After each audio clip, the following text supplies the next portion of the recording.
Hallelujah. हमारे प्रभु यीशु मसीह के मधुर नाम में आप सबको जय मसीह की। सुबह हो चुकी है, आज प्रभु का दिन है। आज हम सबको जरूर चर्च जाना है। चर्च जाने से पहले आइए प्रभु के वचनों पर हम मनन करें। प्रार्थना के साथ शुरू करें। महापवित्र पिता परमेश्वर, हमारे प्रभु जिनकी हम आराधना करते हैं वे पुनरुत्थित हैं। उन्होंने मृत्यु पर जय पाई है। हर हफ्ते इसे याद रखते हुए हमें कान देने वाले परमेश्वर सुनते हैं, आंखें देने वाले परमेश्वर देखते हैं, ये जानकर विश्वास के साथ आपकी आराधना करने में हमारी मदद करें। प्रार्थना यीशु के नाम से मांगते हैं, आमीन। प्रभु की महिमा हो। प्रभु के अनुग्रह की वजह से इस नए साल के दूसरे महीने के पहले रविवार में हम आ गए हैं। आज प्रभु का दिन है। पहले रविवार के होने की वजह से आज कई सारी कलीसियाओं में प्रभु भोज की विधि भी होती है। कुछ कलीसियाओं में प्रभु भोज की विधि हर रविवार को होती है। फिर कुछ ऐसी कलीसियाएं भी हैं जो पूरे साल में एक दो बार ही प्रभु भोज की विधि करते हैं। आदि कलीसिया में तो वे हर रोज घर घर में इकट्ठा होकर रोटी तोड़ा करते थे। वचन हमें बताता है। कितनी बार हम प्रभु भोज में भाग लेते हैं वह जरूरी नहीं, लेकिन कैसे हम उसमें भाग लेते हैं यह आवश्यक है। इंग्लिश बाइबल हमें बताता है as often as you can, मतलब जब कभी हो सके तुम रोटी तोड़ा करो और मेरे स्मरण के लिए यह किया करो। प्रभु का वचन हमें बताता है। गौर करने लायक बात यह है, यह कोई सिद्धांत नहीं है, पद्धति नहीं है, लेकिन जब हम रोटी तोड़ते हैं हमें प्रभु यीशु को याद करना है, उनके प्रेम को याद करना है, उनके क्रूस के बलिदान को हमें याद करना है। हमारे पापों के भुगतान के लिए प्रभु यीशु ने अपने जान की कुर्बानी दी, हमें याद करना चाहिए। बिना सोचे समझे अज्ञानतावश रोटी तोड़ने और दाखरस में भाग लेने का कोई लाभ नहीं है। बिना अपने आप को परखे, बिना अपने हृदय को शुद्ध किए यदि हम प्रभु भोज में भाग लेंगे तो हम अपराध करते हैं, बाइबल हमें बताता है। पहले कुरिन्थियों की पत्री उसके 11वें अध्याय में इस बात के विवरण को हम पाते हैं। समय की कमी की वजह से यहां हम इस बात पर पूर्ण चर्चा नहीं कर पाएंगे, लेकिन व्यक्तिगत तौर पर आप इसे अवश्य पढ़ें और इस पर मनन करें। पहले कुरिन्थियों की पत्री उसके 11वें अध्याय को आप पूरा पढ़िएगा, लेकिन अभी हम 17वीं आयत के आगे से देखेंगे। यहां पर प्रेरित पौलुस जो है कुछ काफी गंभीर बातों का उल्लेख कर रहा है। देखिए, रविवार के दिन यीशु मसीह के लहू से धोए गए तमाम लोग, बपतिस्मा लिए हुए तमाम लोग, अब हम प्रभु यीशु के परिवार के सदस्य हैं इस विश्वास के साथ सभा के तौर पर इकट्ठा होते हैं। कुछ अविश्वासी भी होते हैं, कुछ अधिक जानकारी के लिए आते हैं, साथ ही साथ में वहां पर छोटे बच्चे भी होते हैं। What ever it may be, सैद्धांतिक तौर पर कलीसिया मतलब बिल्डिंग में आने वाले तमाम लोग नहीं, लेकिन केवल वे जिन्होंने प्रभु यीशु को अपना उद्धारकर्ता माना है और उनके नाम से बपतिस्मा लिया है। यह कोई प्रसाद नहीं है कि जिसका मन चाहे वो इस प्रभु भोज में भाग ले, लेकिन केवल वे ही लोग इस विश्वास के साथ कि प्रभु यीशु मसीह मेरे लिए क्रूस पर मारे गए, उन्होंने मेरे स्थान पर बलिदान दिया, प्रभु भोज के मेज के भागी होने चाहिए। लेकिन आजकल यह एक संस्कार हो गया है, इसीलिए ना तो लोगों में कोई बदलाव आता है, उल्टे अपराधी हो जाते हैं। दरअसल आदि कलीसिया में प्रभु भोज का मतलब एक छोटा सा रोटी का टुकड़ा और एक घूंट दाखरस नहीं होता था। विश्वास करने वाले तमाम लोग एक साथ आकर पूरा भोजन, भर पेट भोजन करते थे और दाखरस पीते थे। लेकिन धीरे धीरे धीरे कर उसमें बदलाव आने लगा। धीरे धीरे कर लोग वहां पर केवल खाने के लिए आते थे, फिर जो पहले आ जाते थे वो पहले खा के चले जाते थे, फिर बाद में आने वालों के लिए भोजन नहीं रह जाता था। तो इस प्रकार से बहुत सारी परेशानी होने लगी। इन बातों को सुनकर पौलुस काफी दुखी होता है और काफी दुखी मन से वो यह लिखता है कि जब तुम साथ आते हो तुम्हारा मन एक नहीं है, तुम में फूट है। लोगों में अलग अलग राय होना गलत बात नहीं है, सब अलग तरह से सोचते हैं, इसलिए राय में भिन्नता होना गलत बात नहीं है। चाहे हमारे राय अलग हों, फिर भी हमारे मनों में अलगाव नहीं होना चाहिए। मतलब दूसरों के भिन्न अभिप्रायों को स्वीकार कर जो सही है उसे हमें मिलकर करना चाहिए। लेकिन जब सब यही कहने लगे कि मैं ही सही हूं, मैं ही सही हूं, तब मतभेद उत्पन्न होने लगते हैं जो धीरे धीरे कर घर्षण में बदल जाते हैं। अलग करना जो है वो शैतान का कार्य है, पर प्रभु यीशु सबको एक साथ लाते हैं। तो जब हम कलीसिया में आते हैं हमारे अंदर एकता होने पाए, क्योंकि हम सब एक ही पिता की संतान हैं। यहां देखिए, कोई पहले आकर भोजन कर लेता है, फिर जो बाद में आते हैं उनके लिए भोजन नहीं रह जाता है। यहां पर भी वीआईपी कल्चर। क्या समझ रहे हैं? कुछ खास लोगों को स्पेशल ट्रीटमेंट, सामान्य लोगों की अनदेखी। तो चर्च में और दूसरे धार्मिक संस्थानों में फिर क्या फर्क?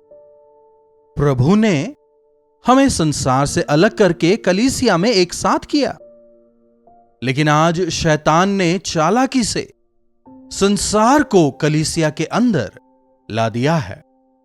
कलीसिया के अंदर भी भेद, मतभेद, कंपटीशन, इलेक्शन, उतना ही नहीं फिर इलेक्शंस के लिए कैनवैसिंग। अरे अरे, सांसारिकता कलीसिया में नजर आने लगी है। लेकिन कलीसिया जो है प्रभु की आत्मा के अभिषेक से संसार से अलग कर कलीसिया में एक किए गए लोगों का समूह है। जब आप चर्च में आते हैं, चाहे आप कोई भी हो, प्रभु की नजरों में सब बराबर हैं। क्वीन विक्टोरिया एक बार प्रभु भोज लेने के लिए जब आती हैं, एक गरीब स्त्री विक्टोरिया कौन है जाने बिना उनके पास आ जाती हैं। उन दिनों में प्रभु भोज के दौरान रोटी जो है प्रभु के सेवक दिया करते थे। अरे तुम्हारे पास में रानी है, कहकर जब लोग उस गरीब को हटाने लगे, क्वीन आकर उस स्त्री के हाथ को पकड़ती हैं और कहती हैं, जब मैं सिंहासन पर बैठती हूं तो एक रानी हूं, लेकिन प्रभु की नजरों में तुम और मैं एक ही हैं। कहकर वो एक मिसाल स्थापित करती हैं। हमें इस बात को कभी नहीं भूलना चाहिए। जब हम सब प्रभु के मेज के भागी होते हैं, हम सभी एक ही लहू के द्वारा शुद्ध किए गए हैं। इसलिए इस संसार के अपने बड़कपन को कलीसिया में लाए बिना प्रभु की नजरों में हम सभी प्रभु के संतान हैं, बराबर हैं। इसी सोच के साथ में हम सबको आना चाहिए। सभा में एकता नहीं होगी तो पवित्र आत्मा के कार्य नहीं होने पाएंगे। कलीसिया में एक मन ना हो तो प्रभु के सानिध्य का अनुभव नहीं करने पाएंगे। वचन कहता है, जब दो लोग एक मन होकर के जो पृथ्वी पर बांधेंगे स्वर्ग में बन जाएगा। मतलब भले ही 50 लोग एक साथ आ जाएं, लेकिन यदि एक मन ना हो तो वहां पर कुछ नहीं होने पाएगा। पौलुस कह रहा है, जिनके पास नहीं है उन्हें लज्जित करते हो। मैं तुमसे क्या कहूं? क्या इसके लिए तुम्हारी प्रशंसा करूं? नहीं करूंगा। 22वीं आयत में लिखा है, अरे प्रभु की सभा में आने के बाद भी तुम तो अमीरों में और गरीबों में फर्क दिखा रहे हो। यह ठीक नहीं है। मैं तुम्हारी प्रशंसा नहीं करूंगा। अगर आज भी ऐसे मुंह पर जवाब देने वाले सेवक होते तो कितना अच्छा होता। एक सोने की अंगूठी पहनकर आता है तो आप यहां पर बैठिए। अगर कोई गरीब आता है तो तू वहां पर उस कोने में जाकर बैठ जा कहना। यह कलीसिया में नहीं हो सकता। याकूब की पत्री में भी लिखा है। कितने लोग आजकल कलीसिया में अपना बड़कपन दिखाने, अपनी महिमा दिखाने के लिए जाते हैं। चर्च के अंदर भी इस तरह की भिन्नता को दिखाते हैं। काफी दुखद बात है। कुल भेद, वर्ग भेद, नहीं तो कोई पॉलिटिशियन आ गया, कोई आईपीएस आ गया, आईएएस आ गया, कोई बड़ा अधिकारी आ गया, उनको आगे बिठाना, बेचारे सामान्य लोगों को, गरीबों को पीछे बिठाना, यह बिल्कुल गलत बात है। हमेशा याद रखें, हम सभी प्रभु के सामने एक हैं, उनकी संतान हैं। हमारे बच्चों में भी कोई अच्छा पढ़ता है, कोई नहीं पढ़ता, कोई लंबा होता है, कोई नाटा होता है, लेकिन मां बाप के लिए वो तमाम बच्चे एक ही समान हैं। बिल्कुल इसी तरह परमेश्वर हमारे बाहरी स्वरूप के अनुसार हमें नहीं देखते, लेकिन हम सभी उनकी संतान हैं। हम सभी के लिए उन्होंने अपने लहू को बहाया है। हम सब उनके लिए बराबर हैं। जब आप आराधनालय जाते हैं, अमीर गरीब बड़े छोटे का भेद बिल्कुल ना करें। देखिए यहां पौलुस क्या कह रहा है 23वीं आयत से, क्योंकि यह बात मुझे प्रभु से पहुंची है। यह किसी कलीसिया के अगुए ने या किसी बिशप या किसी और ने नहीं कहा, प्रभु ने कहा है कि प्रभु यीशु ने जिस रात वे पकड़वाए गए रोटी ली और धन्यवाद करके उसे तोड़ा और कहा कि यह मेरी देह है जो तुम्हारे लिए है, मेरे स्मरण के लिए यही किया करो। एक रोटी को लेकर वे उसे तोड़ते हैं और सब में बांटकर कहते हैं, यह मेरी देह है जो तुम्हारे लिए दिया गया है, मेरे स्मरण के लिए यही करो। जिस प्रकार से क्रूस पर उन्हें टांगा गया, क्रूस पर उन्हें जिस प्रकार से तोड़ा गया, क्रूस पर उन्होंने हमारे लिए अपने लहू को बहाया, पिता के क्रोध को उन्होंने अपने ऊपर लिया। हमारे अपराधों के कारण उन्हें घायल किया गया, हमारे दोषों के कारण उन पर कीलें ठोकी गईं और उनके कोड़े खाने के द्वारा हमें चंगाई मिलती है। हमें हमेशा यह याद रखना चाहिए, यीशु मसीह ने हमारे लिए अपने प्राणों का बलिदान दिया, हमारे लिए उन्हें मारा गया। जिस प्रकार से एक गेहूं का बीज जमीन पर गिरकर मर जाता है, फिर उसी में से एक पौधा निकल आता है, वह फलवंत होता है, उसी प्रकार प्रभु यीशु मृत्यु पर जय पाकर पुनरुत्थित हुए। मेरे लिए ही प्रभु यीशु मसीह क्रूस पर मारे गए। प्रभु यीशु मसीह ने मेरे लिए अपने लहू को बहाया। इस बात पर विश्वास करते हुए प्रभु भोज में आप भाग लें। इसी रीति से उन्होंने बियारी के पीछे कटोरा लिया और कहा, यह कटोरा मेरे लहू में नई वाचा है, जब कभी पियो तो मेरे स्मरण के लिए यही किया करो। बियारी के पीछे कटोरा लेकर वे कहते हैं, यह तुम्हारे लिए बहाया जाने वाला मेरे लहू में नई वाचा है। पुराने नियम का जो लहू था, पशुओं का लहू था, जानवरों का लहू, बलि का लहू, पर नए नियम का या नए वायदे का जो लहू है वह मेमने का, मसीह यीशु का लहू है, जिसके द्वारा हमारा उद्धार हुआ है। वचन हमें बताता है मसीह यीशु का लहू हमें हमारे सब अपराधों से शुद्ध करता है। तो नए नियम में हमें याद रखना चाहिए कि एक ही मसीह का लहू बहाया गया है, जिससे हम सबका उद्धार हुआ है। प्रभु यीशु मसीह के उस पवित्र लहू के लिए हमें धन्यवादी होकर, कृतज्ञ होकर, नम्र और दीन होकर, टूटे हुए मन के साथ उनके सामने आना चाहिए। उस लहू की महत्वता को समझकर जब हम प्रभु भोज में भाग लेंगे, जीवन में हम आशीष पाएंगे। इसीलिए हमें प्रभु भोज में भाग लेना है। इसीलिए जो कोई अनुचित रीति से प्रभु की रोटी को खाए या उनके कटोरे में से पिए, वह प्रभु की देह और उनके लहू का अपराधी ठहरेगा। इसीलिए मनुष्य अपने आप को जांच ले और इसी रीति से इस रोटी में से खाए और इस कटोरे में से पिए, क्योंकि जो खाते पीते समय प्रभु की देह को ना पहचानता, वह इसे खाने और पीने के द्वारा अपने ऊपर दंड लाता है। प्रभु भोज में भाग लेने से पहले हमें अपने आप को जांचना है, अपने आप को परखना है। अगर आप दोषी हैं, अगर आप में कोई अपराध है, तो मैं यह नहीं कह रहा कि आप प्रभु भोज में भाग ना लें। यदि हमारे अंदर दोष है तो हम माफी मांगे, पश्चाताप करें और प्रभु हमें क्षमा करेंगे। प्रभु भोज में भाग लेने से पहले हमें अपने आप को जांचना चाहिए, परखना चाहिए। पवित्रता के साथ जब हम इसमें भागी होते हैं, आशीष पाते हैं। जब हम पवित्रता से प्रभु भोज में भाग लेते हैं, हम और अधिक शुद्ध किए जाते हैं, प्रभु के प्रेम के भागी बनते हैं।